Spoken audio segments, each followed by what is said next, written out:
following is an AZPM original production.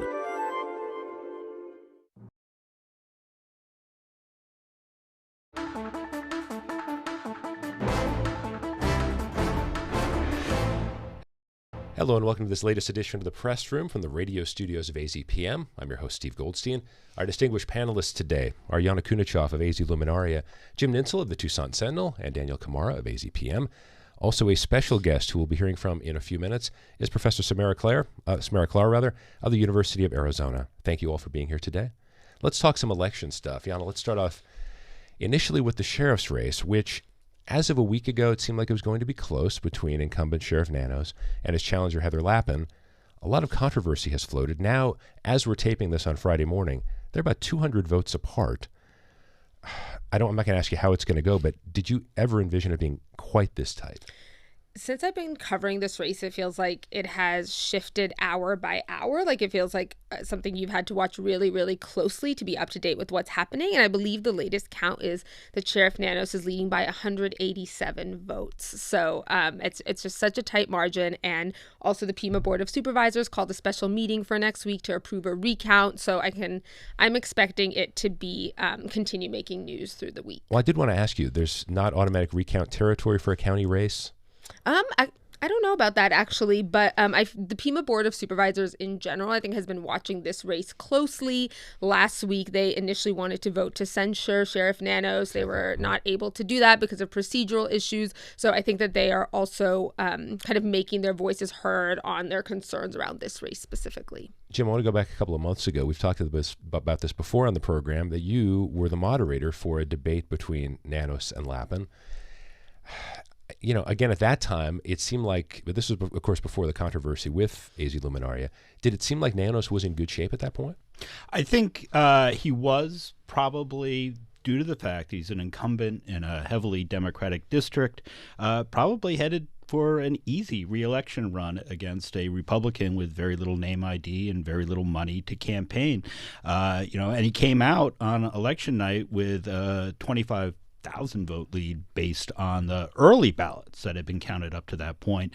But once you started seeing the ballots roll in from people who either voted on election day or turned in their early ballots and made their decisions kind of late, that lead obviously has evaporated significantly, and now we are waiting for these last votes to be counted to see who we can even declare a winner in this race. So I think it was not an issue with what was going on with that debate that was the problem. I think it was when he suspended his challenger and impugned a journalist who works for the Arizona Luminaria as part of that process. I think that was what really made people stop and say, oh my God, what's going on with this guy? Yeah. Danyelle, what stood out to you about this? Because it did feel like to a lot of us that this was controversy that was created by the incumbent, didn't necessarily have to be that way. So a lot of us were wondering, okay, how many people voted early and how many people heard about it or voted after the controversy came out? Yeah, no, that's really interesting. And, this has happened before. Nanos has gone after political opponents in the past. So I don't think that everybody was completely surprised by this. But as well, just talking to people in my reporting, even though I haven't covered this race specifically, but covering Pima County elections, people that are Democrats that vote typically solid Dem all the way down the ticket have been either voting for Lappin or leaving it blank. Interesting. So, Yana, I'm really wondering, though, I want to go back to the supervisors at this point. Majority of the supervisors are not happy with Sheriff Nanos. What could that relationship potentially be going forward, especially if he ends up winning by, let's say, less than 1,000 votes? I think it's just good to remember that the legal space that they have for that relationship is primarily financial oversight.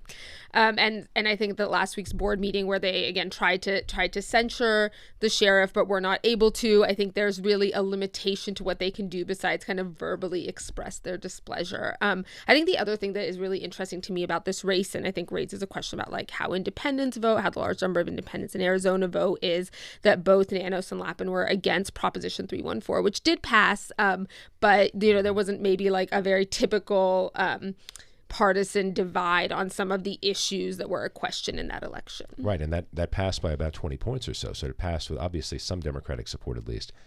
Jim, what do you make of this relationship potentially going forward with the supervisors. I find that really fascinating. They've obviously gone after Nanos. He does not like that they've done that, and yet they may have to be working together again. Well, he is an independent elected official, so he's answerable to the voters and not to the Board of Supervisors, as are a number of other folks within the elected electosphere here in Pima County. I think you created a word right there. I may have neologism. So at any rate, I think you are going to have a tense relationship. We saw that happen a few months ago, where they were upset with Sheriff Nanos, and he said that he wasn't going to provide security in the board meetings anymore. So he came around. He changed his mind on that. But I think you're gonna. I wouldn't go so far as to say the town ain't big enough for the two of them, but it is going to be, I think, a fraught relationship going forward. Danyelle, let's move on to CD6. Juan Ciscomani pulled out a narrow victory, getting reelected against his opponent from 2022, Kirsten Engel. Very generic question here, but really what stood out to you about this? Because it was tight in 22. It was tight this time around. What were the factors that mattered here? Yeah. So I will say, first of all, it was tighter in 2022, even though the vote isn't completely finished being counted. I think last check he was up by about 9,000 votes. And in 2022, he won by somewhere around 5,000 votes. So I think that from all the reporting that I've been covering, especially on border issues, that played a big role in him winning this race. CD6 has nearly a third of voters are independent, so it really can go either way. But that was something that both of them talked about during the debates a lot, was border security. And we were talking about Prop 314, which is the prop that would allow local law enforcement officials to arrest people that cross the border unauthorized. And that, I was just looking at the election data last night, and that passed in every county in the state, including Pima County, even though you may think of border security as typically being a Republican talking point. So I'd say a lot of Dems and independents are leading towards wanting more border security. And I'm not going to say it was a Trojan horse, but 314 also had things related to smuggling drugs across the border, the idea of E-Verify. So maybe the border security part of it got the headlines, but there were other aspects too that maybe voters could say, well, maybe I don't want some harsh treatment, but these other things are good. Yes, very true. One of the aspects of 314 is harsher penalties for people who sell fentanyl to someone who dies. So I definitely think that speaks to the heart of a lot of people in Pima County and throughout the state, as fentanyl overdoses and fentanyl smuggling has become such an issue. Jim, what else stood out to you about that race? Well, we have seen very close races in these southern Arizona congressional districts in the past. I can remember Ron Barber versus Martha McSally, where we were counting votes right up until the end while they sorted all that out. And I think that, the immigration issue was a huge one, and one that Juan Ciscomani really pushed on Engel. She was really pushing the abortion rights issue against him. I think that there was probably also Ciscomani was able to really come across with this sort of bipartisan approach, and was not. He's not a politician like some of his fellow members of the congressional delegation, like Andy Biggs or Paul Gosar. He's a much different sort of politician, and I think that probably helps him in a balanced district like this. Not casting aspersions, but is that completely legitimate, or is that based on the fact that he looks at the demographics and say, well, I can't win 70-30 like Andy Biggs. I have to cross the aisle to some extent. Well, I'm sure that's a calculation that goes on in his team's mind, that they need to approach his governing style needs to be different from their governing style. But I do think that he was able to, he has this ranking as one of the most bipartisan members of Congress, that he's, among the Arizona delegation, the most bipartisan, and I think that was the sort of thing that helped him in this race. Yana, what about you on this particular race? Anything stand out for you? I think just broadly, like thinking about the fact that Democrats control a lot of county, or the majority of county government, I think that we're moving into a period where we're going to learn about like what the power of county government looks like compared to like state and national government. And so I think that's just something I'm watching as we move forward. Jim, you and Danyelle, if you want to chime in on this, please do. But this guy will express an opinion on anything, so I'll just ask it. Does this mean Juan Ciscomani is, now that he's passed that first test, because we always hear philosophically that the incumbent, once he or she wins that second race, they're sort of set for life if they want to be until we have redistricting. Is Ciscomani in a safe seat now for him? I think it all remains to be seen. It remains to be seen what happens on the national level over the next 2 years. It remains to be seen who's going to run against him next time and what kind of resources they're going to have and what kind of campaign they are going to run. But I do think that this teaches us that campaigns matter and candidates matter. Danielle? Yeah, I agree with that. And I think that, maybe border security played to his benefit this time around, but that doesn't mean that is going to be the most important issue on people's minds coming the next election cycle. So as long as this district remains divided by Democrats, Republicans, and independents, I don't think that this will be a safe seat, not for a long time. Okay. Let's move on to LD17. Jim, let me start with you on that.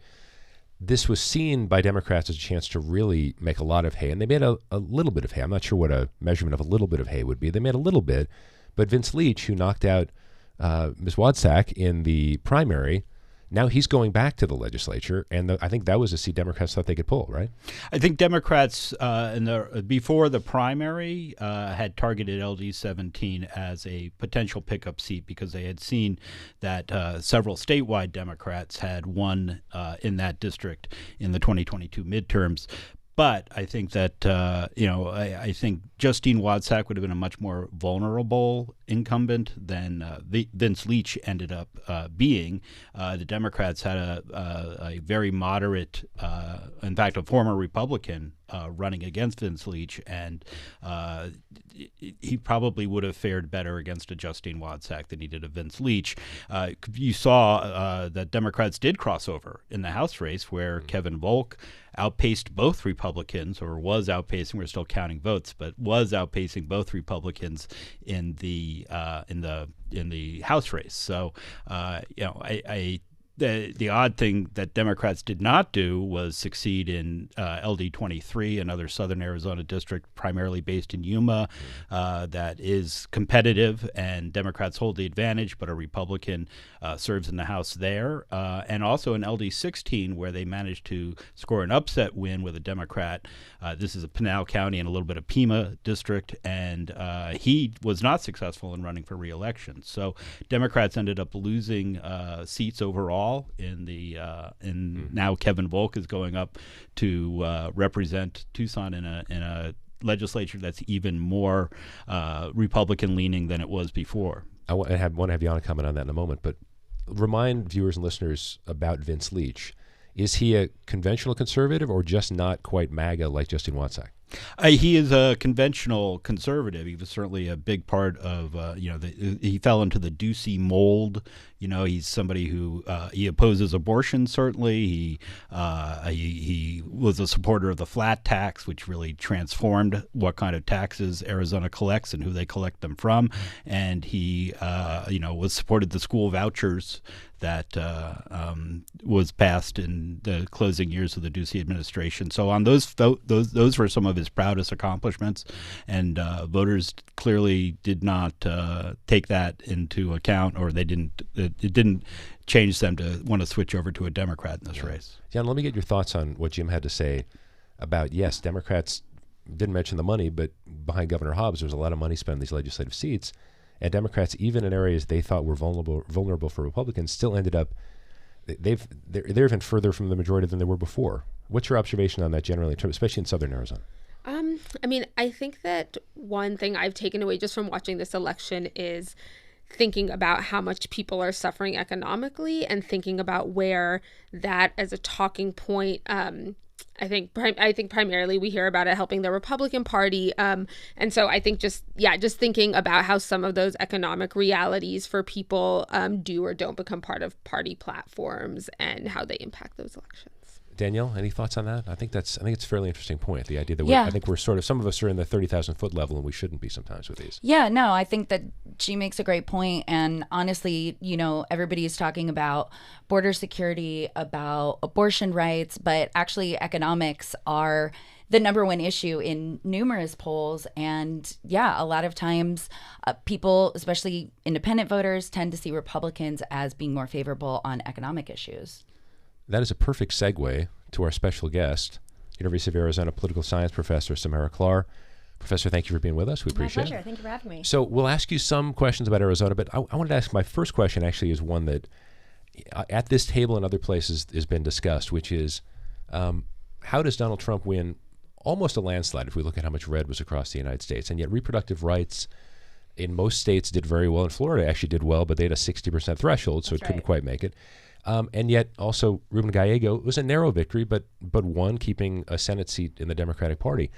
Can you flesh this out for us a little bit? What is this a schizophrenic country right now in more ways than one? Well, I think there's a couple ways to look at it. First, if we want to talk about sort of why Trump won in this particular election, I think at the end of the day, we really need to remember that, you know, every party in a developed country since March 2022 has been voted out. So this has been a very rough period for incumbent parties. And a lot of people, as Yana mentioned, point to post-COVID inflation. The economy is ultimately the most important thing for people. People's financial stability, their financial security is going to trump a lot of, you know, other voting priorities. So at the most basic level, I think the economy, if you think about it, the Democrats may not really have had a shot in this election, despite putting up a good fight. Now, if you want to think about why it is that voters are supporting abortion and voting for Republicans, the first thing I would say is that a large majority of Republicans do not support bans on abortion, and they might not call themselves pro-choice. I think pro-choice and pro-life are sort of a false binary. There's a pretty nuanced view that people will have about abortion. But here in the state of Arizona, I've done polling, 25% of Arizona voters support a ban. 75% do not. Now, that doesn't mean that those 75% of voters believe abortion should always be left to a woman and her doctor. That number is closer to 40%. But we do have a large percentage of Arizonans who are Republicans and who do support abortion. Now, by having abortion on the ballot in Arizona, what we do is we give voters the option to support whichever candidate they want, Trump, Harris, conservative candidates, liberal candidates, and separately say whether or not they believe abortion should be protected at the state level. Abortion passed quite easily in Arizona, as every poll suggested it would, and it passed with a substantial amount of support from Republican voters. I want to have the rest of the panel weigh in, but I have one more question I wanted to ask you in particular, and this is maybe me being mean to voters generally, because obviously what matters on a day-to-day basis for people, people have other things going on in their lives. Some people work a couple of jobs. They're trying to pay for childcare. They're doing all sorts of things. And inflation is what gets highlighted. But there are other aspects related to these things. The cost of so many things, trying to be a responsible member of a family. At the same time, though, there are some, certainly on the left, who will say that some of the appointees that President Trump has announced so far, it's like, wow, so I'm sorry the price of your eggs went up, but look what's going to happen to our traditional institutions. Is that over the top, or is that a genuine concern that people should have? Well, I think people should be concerned about, they should be looking at appointments. They should be looking at this point at, what the Trump administration is going to be doing over the next 2 years and 4 years. But when voters are coming to the polls, they are thinking, how has the last 4 years been for me? What is my family's financial stability right now? And there was a global trend to penalize incumbent parties for high levels of inflation, which are coming down, but are still really impacting people's houses. In Arizona, cost of living has gone up a lot. We've seen grocery prices go up. I mean, we've all heard the talking points about the economy, but for many people, it's very real. And when they had to essentially choose an incumbent. We know Harris is not an incumbent, but she was effectively portrayed as one, or choose a new administration. Clearly, a majority of people felt that potentially a new administration was going to make the economic reality an improvement over the next 4 years. Okay. Jim? I'm kind of curious about your thoughts about anti-partisanship and how much that drives people voting habits less. They're not so much, I love the Democrats or I love the Republicans. It's more, I hate the Republicans or I hate the Democrats. And that what helps them decide which way to go. And are you seeing that as well? Absolutely. I mean, we've been testing over decades now. We ask Americans with a survey question on a 0 to 100 thermometer scale, how cold or warm do you feel about each party? And this has been a question we've been asking since the early 1950s. What we see are feelings about your own party. Maybe, if anything, at best, they've remained stable. They've actually probably dropped a little bit, but feelings about the other party have plummeted. So the gap between how people feel about their own party and the other party has become huge. It's a term we call affective polarization in political science, this expression for disliking the other party. And that does drive a lot of party behavior. It's not necessarily that Democrats love their own party or that Republicans do, or that even nor do they even like their own candidates. A lot of Democrats and Republicans didn't like Trump or didn't like Harris, but they so disliked the other candidate, and that is what drove them to the polls and drove them to vote. Yana? Yeah, I want to mention, I think one thing that was really interesting about Kristen Engel and Juan Scamani race was that there was a third candidate, right? There was a Green Party candidate That's who right. got I think last I checked, like 6,000 votes, but also was a candidate that maybe wasn't fully aligned with the values of the Green Party, had donated to RFK Jr. Like, when I look at that, I'm like, that's where I see the power of the independent. Is there a race where you see the power of independence? What do you think about the election results? Well, Arizona, we have such incredibly close election results, as you all know better than anyone. And so it is these cases. I mean, that Green Party candidate, we got maybe 3% of the vote or something. I'm not sure what we've seen recently. So in any normal election, you might think, okay, 3% of people are voting for somebody who's never going to win. That could have made the difference. But, my favorite statistic about Arizona elections is in 2020, there was 20,000 voters who voted for a Senate race and did not vote for either presidential candidate. Biden only won by 10,000 voters. So when you were talking about, in the sheriff's race, people just leaving it blank, that's something people will do if they really don't like either candidate. They hate the other party, but they don't really like their own, and it can make a really big difference. Danyelle? Yeah, so I've been thinking about and really curious about the fact that Trump won in Arizona and Ruben Gallego won for the Senate. And just looking at the election data, it seems like there's probably tens of thousands of people who voted Trump Gallego. Yeah. And I'm curious, do you have any thoughts on like what would make somebody vote, Republican for their presidential choice and vote Democrat for their Senate pick? Well, I think in the case of Arizona, we did see a substantial portion of voters making that choice. There was even signs that people were creating, like yard signs that said Trump Gallego. It sort of became a bit of a movement. In the polling that I was doing, I was seeing up to 15% of Trump voters say they were going to vote for Gallego. I think ultimately that was, in reality, that was a smaller percentage. But it was enough that we had a decent amount of split ticket voting. Now, there's a few things that are going on. I think Trump, as we've already talked about, was really riding the wave of this anti-incumbent trend. Gallego was able to craft a much more tailored message to the state of Arizona. And a presidential candidate doesn't really have that luxury. Harris can't create a platform specifically for Arizona. She's dealing with this national constituency. But Gallego hit all the right talking points for Arizona. He's tough on the border. He's Latino. He's a veteran. He's a really strong candidate for Arizona. And what we've seen in Arizona, not just this year, but in previous years, voters really separating these two races, looking at the presidential race and thinking nationally, which party do I want to represent this country? And at the Senate level, which candidate do I think is better quality for our state? Kelly outperformed Biden. Gallego outperformed Harris. So this is becoming a trend in Arizona. Samara, is this going to be an overreaction to the extent that in 2012, when President Obama won re-election, there was this feeling that Republicans will never win a national election ever again? And people have short memories on these things. So as you're trying to figure out these trends, and if it is mostly focused on the economy, is there a reason for people to keep looking closely at, well, Latino male voters, they're no longer Democrats or something like this? Do we overreact to some of these things? And do you think that there has been a real seismic shift, or is it just more subtle than we're really talking about? Sure. I mean, we're kind of in this fog after the election results come out and everyone's desperate to explain what happened. We don't even necessarily have all the data back. Not all the votes have been counted. We have these early exit polls that are sort of notoriously unreliable in what they're showing us. So I think there has been this rush to try to explain what's happened. But we do know that the public mood tends to move, we call it thermostatically. So when we have a Republican administration in power, the mood tends to move a little bit to the left. When we have a Democratic administration in power, the mood moves a little bit to the right. This is one of the most consistent findings over time. So I wouldn't say that this is it. We live in a conservative country now. We're going to have Republicans forever. I think we should wait another 2 years, see how the public responds to the first 2 years of Trump's administration.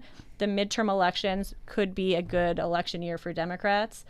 The one thing I would say that may be an issue for the Democrats going forward are the census reapportionment of the electoral votes, which is going to be a really tricky issue for Democrats post-2030. But that's like several political lifetimes from now. So Jim, we could fit in one more, Jim. I'm curious about what you think of the public's. I think there's a lot of news avoidance among the public. I think that the conservatives distrust a lot of the mainstream media. I think that liberals are weary of the conflict that they're reading about, and they're just like, I'm checking out. And is that something you're seeing as well? Well, people hate conflict and they hate partisan hostility. And that is one of the drivers for this growing proportion of people who just say they're independent, as Danyelle was referring to. And this is not just in Arizona, this is across the country. Independent is the most popular political affiliation by almost 20 percentage points at this point. So people don't want to identify as a partisan. They don't want to watch the news. They don't want to hear about it. That doesn't necessarily mean they're misinformed. We know that Americans can pick up on a lot of cues that help them understand politics. They know whether there's potholes on their road. They know the price of groceries. They know how many kids are in their, child's class at school. These are really useful cues that can give people some important information for making informed choices. But I think you're exactly right that watching the news and watching Democrats and Republicans scream at each other in Washington is becoming particularly unpopular. Professor, we have about 20 seconds for this. Prop 140 went down in flames here in Arizona, the one that would have allowed independents to do more. So the fact that independents are a growing group in Arizona didn't make an impact on that. And any quick analysis on that? Well, my understanding is that both parties opposed it. Is that right? Yes, that's right. So I think that was probably played a big role. There wasn't a lot of information about it. And the last thing I'll say in just a few seconds, independents are a very ideologically diverse group. So one party is never going to really respond to their needs. U of A professor Samara Klar, thank you for joining us in the press room. Thanks to our panelists, pleasure. Jim Nintzel of the Tucson Sentinel, Danyelle Khmara of AZPM, and Yana Kunichoff of AZ Luminaria. Thank you. And thank you very much for joining us this week as well. I'm Steve Goldstein.